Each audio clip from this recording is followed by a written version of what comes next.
doctor inviting me on a trip to Switzerland. At that time, it was for an implant course, and we went for a 2-stage implantology program.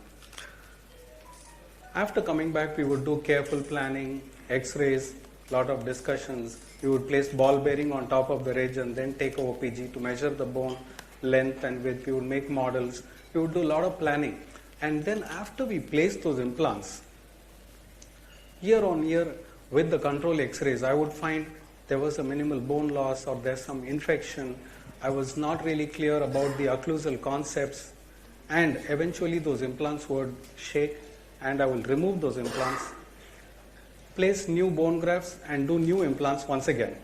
It had become such a common thing for me after so many years. I have to remove those implants and redo it again. I never thought much about it. 3 years back, I met with Dr. Prashant Pillai, who is our mentor, and he happens to be my classmate. He said he is using a magical system which is not bothering about the patient being a diabetic or a smoker. Now I was seriously interested about it. I went for his basic program, and ever since I have not used a 2-stage implant in my practice. Dear doctors, welcome to Strategic Implantology, which is ready to restore every atrophied jaw on the planet.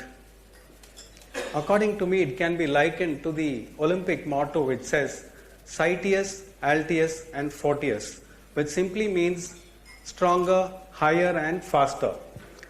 Our implants can be loaded faster with a higher patient satisfaction and a strong talking forces. I thank the Implant Foundation for this opportunity, and my gratitude to my mentors, Dr. Stefan Ide and Dr. Vivek Gaur, who both are not here. Today my topic covers osseofixation as the concept and the occlusion to maintain this osseofixation over a period of time and the long-term maintenance. Orthopedic surgeons and traumatologists believe in the fact that when they place an implant in direct contact with the cortical bone, it remains stable for many years. Cortical bone repairs itself no matter what. It does not matter if you place an implant, whatever be the material, it does not bother about the biocompatibility or the surface characteristics. When we place an implant with the threaded portion inside the cortical bone, the rest of the shaft over a period of time will osseointegrate, and this is called as gap jumping.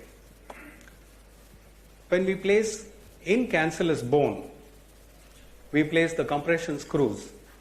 When you put a compression screw in a cancellous bone, it compresses the bone, changing the structure of the bone itself. That increased mineralization around that implant allows immediate loading. Immediate loading can be done placing implants in the cortical bone, or you can corticalize the cancellous bone by using the compression screws. For that, there are a few prerequisites. Those prerequisites are, so this is what I was talking about. In this area I have placed a compression screw, and there I have used the cortical bone.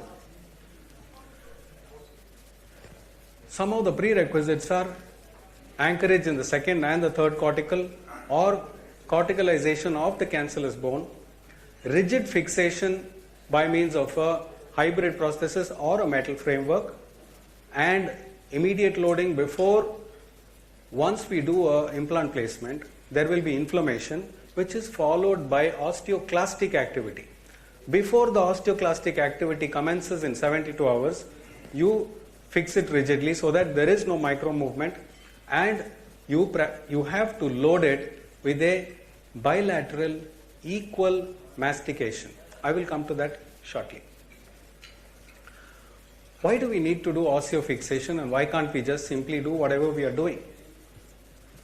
When you consider osseointegration as a concept, you prepare the implant bed, you place an implant. Between the implant and the bone interface, there is a micro space where there is